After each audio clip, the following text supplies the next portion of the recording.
Ralph Frieser. Nice to meet you, sir. Pleased to meet you. I am very honored. Hope you enjoy your stay here.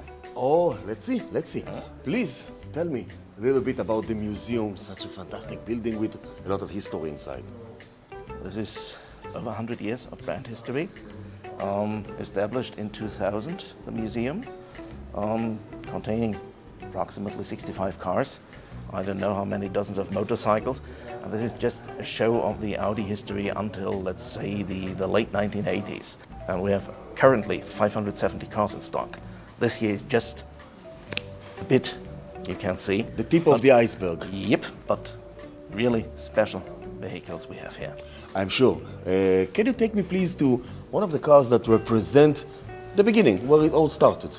I'd love to. Let's take the oldest one we have in stock here. It's a Horch from 1906. 1906. I was still a baby. Please.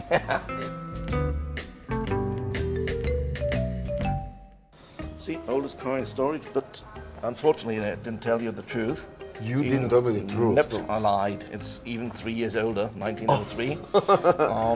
This car was designed by one of the forefathers of German car engineering, the head of Carl Benz manufacturing in Mannheim was August Horch. August Horch established an own business. Horch was one of the first to use cardanic drive shaft to the rear axle, even if you have chains outside from at several models. Chains to the rear wheels, but the drive to the differential gear in the rear was with a cardanic shaft, with a drive shaft. We know that Audi today represents premium. There is something premium in this one? The lamps. Maybe the horn, because you don't find horns like that today. Premium started, to be honest, in the 1920s and 30s with magnificent cars with 8-cylinder, 12-cylinder engines. Take me there. I will. Please, let's go. Okay.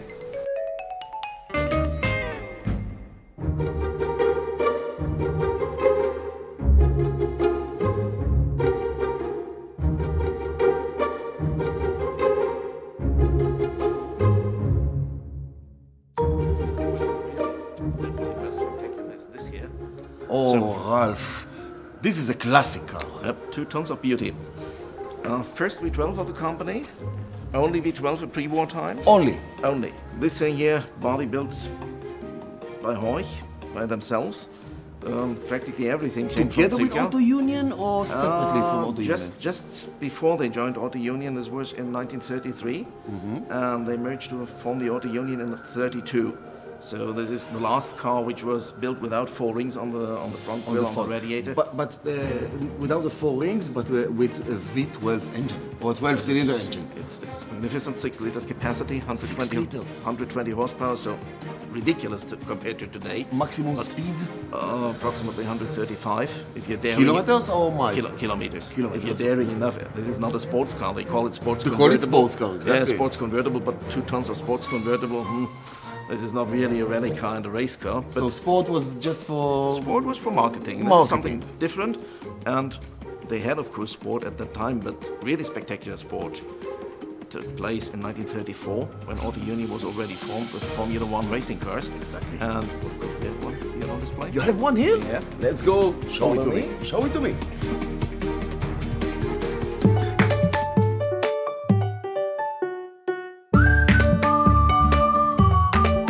This one, just at the beginning of World War II, it's a car that took place in Formula 1 Grand Prix and even won in a Grand Prix just before the end of the Grand Prix era in World War II. It was the very last Grand Prix held in Yugoslavia, in Belgrade, and Auto Union won this Grand Prix, and after they won, they literally took everything together and hurried to get back home to Germany. There is a legend that Auto Union used to dismantle the cars after the Grand Prix and build them again from different parts for the next one. They did. They had a storage area where you have a wagon load of chassis, of engines, of gearboxes, axles, body parts, and there exists not one single combination twice. This here is a twin-stage supercharger.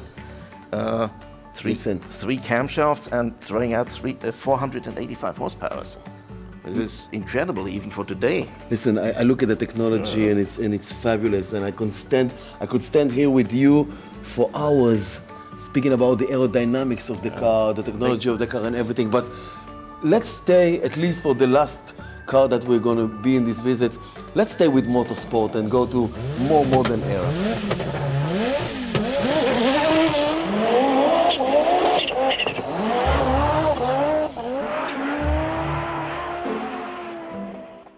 This is the most recognized car in the world of rally. It is. This is the Audi Quattro. Yeah, and with the long wheelbase Quattro, we gained several championships, world championship.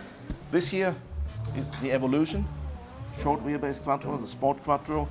Look what the giant It's ring wing it's got. Yeah, you need downforce. You need downforce to get the power of 450 to 500 horsepower Listen, to the track. Formula One car got Smaller ones, yes. yeah, but with elements, two elements like that, and Quite sorry, you will be unable to open the door. give me the key, please. The name Quattro defined Audi, or Audi defined the name Quattro? Audi defined the name Quattro, this is for sure. Before March 1980, when the first Quattro was introduced at the Geneva Auto Fair, there existed, of course, four-wheel driven cars. Most of them cross-country cars. Think of Range Rover. Yes. This was even permanent positive four-wheel drive. But the idea of a high-performance sports car with four-wheel drive, with permanent four-wheel drive, this came up in 1977 during winter test drives in Finland. And all the companies who laughed about Audi, at least 3 years later, they tried to establish four-wheel driven cars by themselves. Have you ever seen a dog walking on 2 feet? Or a horse going on its hind legs? No. 4x4 at its best. Exactly. And there's one thing, when the car was introduced to the market, Ferdinand Piech, head of technical development, he said, I have the vision that someday 25% of our cars will be delivered with four-wheel drive. The press, they laughed at him, said, gee, he's crazy. Today we're over 67%. So this shows how safe this technology is.